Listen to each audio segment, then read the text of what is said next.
जी। उन पैसों से हमारे छात्रावास चलते हैं उन बच्चों के लिए, और जो दूसरे लोग रहते हैं उनके लिए भी हम काम करते हैं। जी ठीक है कमल जी, मैं आपसे एक सवाल और पूछूंगा कि सर आप तो व्यवसायी हैं, कपड़ा व्यवसायी हैं मेरे ख्याल से, और आप अपने व्यवसाय में ही व्यस्त रहते हैं।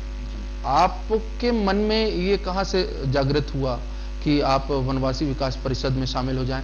देखिए, जब मेरी उम्र 14 साल की थी जी, जो कि बचपन से मैं संघ का स्वयंसेवक हूँ जी, सरस्वती विद्यालय में पढ़ा हूँ मैं, जी, तो शाखा मैं शुरू से जाता था जी, और 2005 में हमारे मंडला के जो सांसद हैं फग्गन जी, सिंह कुलस्ते, जो पूर्व में भारत सरकार में 2 बार मंत्री भी थे, जी, उन्होंने मुझे कहा कि यार तुम फालतू घूम रहे हो, जी, तुम वनवासी के परिषद में क्यों नहीं जुड़ जाते हो? जी, तो मैंने कहा भाई साहब ये क्या होता है वनवासी के परिषद? तो हम्म, उन्होंने बताया कि यार ये हमारा संगठन है जी, जो पूरे देश भर में काम कर रहा है वनवासी समाज के जी, लिए, जी, कि हमारा वनवासी बंधु के लिए हम क्या कर सकते हैं, उनको हम कैसे प्रोत्साहन कर सकते हैं, जी। उनकी मदद हम कैसे कर सकते हैं। तो उन्होंने मुझे अपना मार्गदर्शन दिया, क्योंकि मैं कुलस्ते जी से बड़ा लगाव रखता जी। हूँ, और जो कि खुद भी वनवासी समाज के बहुत बड़े माने नेतृत्व करने वाले जी। नेता हैं और भारतवर्ष में उनका नाम है।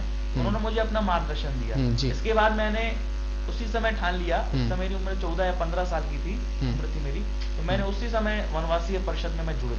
गया। और मैंने उस समय मैं काफी अल्पायु में था, तो मैं धीरे धीरे कार्यकारिणी सदस्य बना, मैं तो लोगों से मिलता रहा, जुलता रहा। हमारे यहाँ भी कटनी में चूंकि हर साल में 4 या 5 बार कार्यक्रम होते हैं, जो हमारे कार्यक्रम होते हैं, कभी प्रांत की बैठक होती है, कभी हमारे क्षेत्र की बैठक होती है, हमारे में अखिल भारतीय स्तर की बैठक होती है। उन बैठकों के माध्यम से मैं देखता गया कि हमारे जो पूर्णकालिक बंधु हैं, पूर्णकालिक कार्यकर्ताओं कैसे काम कर रहे हैं वनवासी क्षेत्रों में जाके, जो 6-6, 7-7 दिन प्रवास करते हैं, एक जगह रहते हैं, 2 जगह रहते हैं, तीसरी जगह रहते हैं, खटों में जाके सोते हैं। सोचिए आप, इतना परिश्रम करते हैं हमारे लोग। तो मैं आपको एक ये भी बात बता दूं कि जो वनवासी परिषद में जुड़े लोग हैं वो छोटे मोटे लोग नहीं है। कुछ लोग मैकेनिकल इंजीनियर रह चुके हैं, अच्छा, कुछ ब्रांच मैनेजर रह चुके हैं बैंकों में, कुछ लोग माने इतने योग्य लोग हैं जो MBA M.Com जैसी पढ़ाई करने के बाद जो है हजारों रुपए की नौकरी छोड़ त्याग कर वो वनवासी क्षेत्रों में काम कर रहे हैं, पूर्णकालिक तौर पे और हाफ कालिक तौर पे। जैसे हम व्यवसायी होने के कारण से हम आधा समय दे पाते हैं, तो कुछ लोग ऐसे हैं जो अपना परिवार छोड़ के वो पूरा समय दे रहे हैं संगठन के लिए। जी, जी, निश्चित तौर पे मैं मानता हूँ हमारा संगठन बहुत अच्छा है, और आगामी आने वाले दिनों में हमारी काफी योजनाएं हैं, इसका लाभ सभी बंधुओं को होगा। चलिए आप ही मुझे इस सवाल का जवाब दे दीजिए कि आगे आप लोगों के द्वारा क्या कार्यक्रम किए जाने हैं आपके संगठन द्वारा। देखिए, मैं कटनी के लिए बात आपको जो बता दूं, कटनी में हमारे यहाँ एक 17 दिसंबर जी बौरीबंज जीटी में जो मुहास मंदिर है हनुमान जी का, उससे 2 किलोमीटर दूर ग्राम वसुधा में वहां पर हम एक वनवासी सम्मेलन कर रहे हैं। ये हम लोग की कार्यक्रम की योजना 3-4 महीने से चल रही है, और बड़े ही हम लोग तेजी स्तर पे हम लोग का संपर्क चालू हुआ ग्रामीण क्षेत्रों में। हमारे बाबू सोंदिया जी, हमारे जिला सचिव डॉक्टर महेंद्र सिंह चंदेल जी, हमारी पूरी टीम ग्रामीण क्षेत्रों में प्रवास कर रही है बड़ी तेजी गति से। बौरीबंद भी जा रहे हैं, बड़वाड़ा भी जा रहे हैं। तो हमारे इस कार्यक्रम में मुख्य अतिथि के तौर पे हमारे केंद्रीय पूर्व मंत्री सम्मानित फग्गन सिंह कुलस्ते जी शामिल हो रहे हैं, और संघ के पूर्व क्षेत्र प्रचारक। मैं तो माननीय गोपाल व्यास जी को देखता हूँ कि हमारा भिलाई में बहुत बड़ा लोहे का प्लांट है, वहां पर वह मैनेजर के बड़े पद पर थे आज से 50 साल 60 साल पहले। तो उन्होंने नौकरी त्याग कर वो RSS के प्रचारक निकले थे। अच्छा, बहुत योग्य व्यक्ति है, मैं उनको मानूंगा, और राज्यसभा के सदस्य थे वो। हमारे इस कार्यक्रम में वो आ रहे हैं 17 दिसंबर को विशेष अतिथि के तौर पर उपस्थित रहेंगे। हमारा ये कार्यक्रम का उद्देश्य है कि उद्देश्य ये है कि जो हमारे वनवासी बंधु हैं, पहली बात तो ये कि उनको उनके अधिकारों को बताना कि उनके अधिकार क्या है, उनका कार्य, हमारा कार्य क्षेत्र क्या, हम क्या काम कर रहे हैं शिक्षा के क्षेत्र में, और किस तरह की हम लोग मदद कर सकते हैं उनकी, वो उस कार्यक्रम के माध्यम से हम लोग उनको बताएंगे। और जो हम लोगों ने पूर्व में कार्य किए हैं, जो 1952 से हमारा संगठन काम कर रहा है भारतवर्ष में, उनके बारे में भी हमको जानकारी दें कि भाई हम आपके लिए काम कर रहे हैं, और हमारे देश भर के वनवासी बंधुओं के लिए हम क्या काम कर रहे हैं, उन सब की जानकारी उनको हम देंगे। चलिए ठीक है। बाबू भाई जी, मैं आपसे एक आखिरी सवाल करूंगा कि मेरा जानना यह है कि संघ द्वारा संचालित है ये जो संस्थान है संघ द्वारा संचालित है, तो मैं ये जानना चाहूंगा सर कि इसमें क्या राजनीतिक दखल है किसी प्रकार की? चूंकि ये संघ द्वारा संचालित है ये संस्था, तो राजनीतिक दखल तो मेरे ख्याल से होगी, बताएं। निश्चित मैं आपको बता दूं कि राष्ट्रीय स्वयंसेवक संघ भी हाँ जी जो है राजनीतिक संस्था नहीं है जी।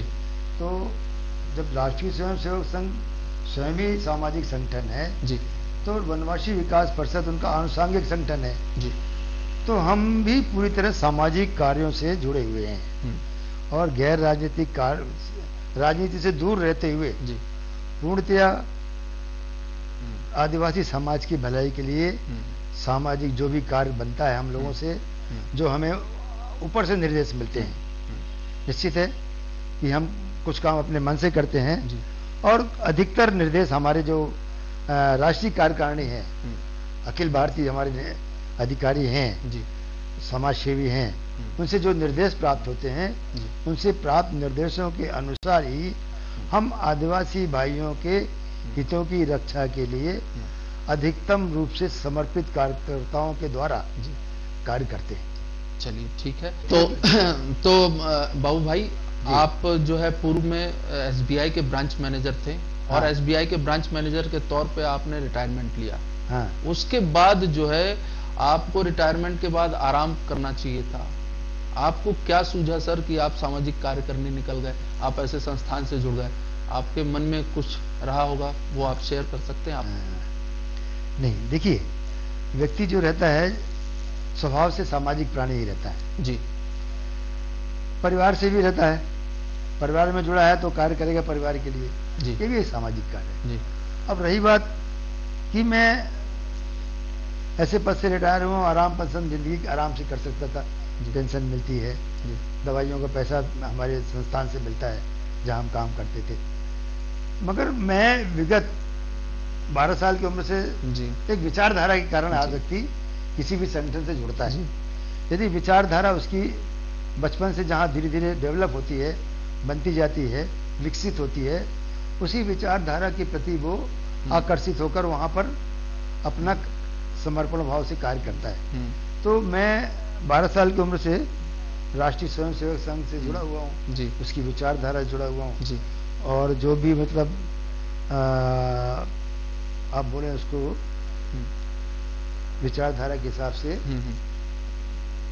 जो भी स्टडी मेरी होती जी जी ठीक ठीक ठीक बात है। हाँ। जी जी सर। नहीं, बीजेपी नहीं नहीं बीजेपी नहीं सर, आप संघमय रहे हैं और उसके बाद आपने सामाजिक कार्य किया, ठीक है सर, हम आपका बड़ा सम्मान करते हैं, आपका रिस्पेक्ट करते हैं। तो ये थे जिलाध्यक्ष वनवासी विकास परिषद के बाबू भाई सोंधिया और प्रचार प्रसार प्रमुख कमल मोहनानी जी। मैं इनके समाज सेवी विलक्षण संगतियों से बड़ा प्रभावित हूं और हम पूरे हेथवे परिवार की तरफ से कहना चाहते हैं कि हम इनसे काफी प्रभावित हैं और इनका तहे दिल से सम्मान करते हैं। और मुझे ये भी कहने में कतई गलत नहीं लगेगा कि दर्शकों को भी इनसे बड़ा प्रेम करना चाहिए। ऐसे कार्यक्रम को देखने के बाद दर्शकों को यह जरूर मन में आएगा कि वो भी सामाजिक कार्य को लेकर आगे बढ़ें, लोगों की मदद करें और हमारे आसपास जो भी विसंगतियां हैं उसको दूर कर आगे की ओर बढ़ते चलें। हम ऐसे लोगों का सम्मान करते हैं, उनको एट्रीब्यूट देते हैं और हम आगे भी इस प्रकार का कार्यक्रम करते रहेंगे, बनाए रखेंगे। हम इस छोटे से शब्दों के साथ आज इस कार्यक्रम को यहीं पे खत्म करते हैं। आगे हम फिर ऐसा कार्यक्रम पेश करेंगे, तब तक के लिए नमस्कार।